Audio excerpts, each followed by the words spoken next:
بنتي مزروره، بنتي عاملين لها حاجه ولا ضاربينها ولا. على اي اساس قلت بنتي ونعرف انا ضاربينها؟ بنيتي اي احساسي وهكا وما إحساسك، معناتها كل شيء نحطه في مخي، كل شيء نحطه في مخي بنيتي ونعرف. حطيتي مادام مخلصين عليها ومركبينها ونعرف. ماهيش مريضه هي حتى حاجه؟ ما عندهاش بنتي حتى مرض.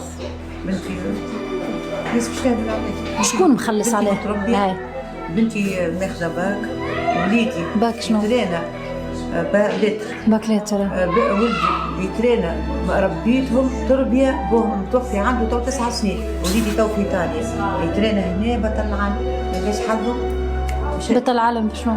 تاع العباء. لا رفع الاثقال. حمزه بن عمر. حمزه يا اختها حمزه. مره عداه هنا في الوتيل. اخت حمزه نعم. فهمتي؟ مشيت هي باش تلو باش كنديرها باش تحس كيما يمشيو الناس كلها يمشيو في سياق عمر. هذه دار امي. دار الفوق راهي جور احمر، يا جور نسكن فيها. لا بيبان لا شباب. خلينا في شيماء.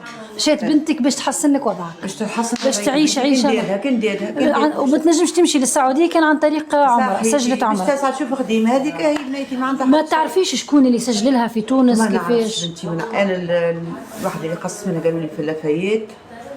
هاي سي محمد. هاي اجونس. هاي لاجونس قصت لها في لافايت. والادريس يعرفها سلفي. قدمتها الامن؟ الادريسه قدمتها الامن ولا لا؟ ما قدمتهاش، مش نمشي انا بعد سلفي يجيب لي الادريس، خاطر لازمك ظهر حق بنتك من جميع الجوانب. راه باهي. هي وقتاش قالت لك ماما راني باش نمشي للسعوديه؟ هي عندها حكايه جمعتين هنا تغني في المشي ذي، قلت لها انا سيدي عليك بطلت. خوفتها او خافتها؟ انا مشني راضيتها باش ما نكذبش عليك، ما كنتش راضيه معناها. وعندي احساس غريب. انا هم كلموا فيا غادي قولوا لي بنتك راهي لاباس، نقول لهم لا بنتي راهي ميته، وبنتي راهم يخدموا فيها بالاصطناعي وراهي ماشي حيه، وبنتي يقولوا لي بنتك تتحرك نقول لهم لا. كنت حاسه من بالليل اقسم بالله احساس غريب زاد. اول ما كلمتك الفرمليه اش قالت لك كيفاش وتواصلت معك؟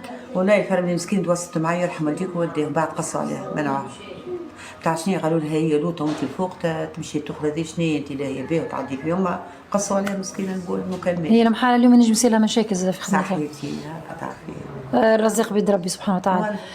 شنو اول ما عرفت اللي هي في السبيطار اللي هي تحت الخيوط؟ لا تعرف اكسيدون، لا تعرف تعرضت تحت ساكته ما تكلمتش تحت ساكته. انت اليوم في بالي طالبه هو صعيب نحكي فيه الموضوع ما لازم يتحكى فيه، طالبه استلام جثمان بنتك وإعادة التشريح في تونس باش تعرف حقيقه وفاه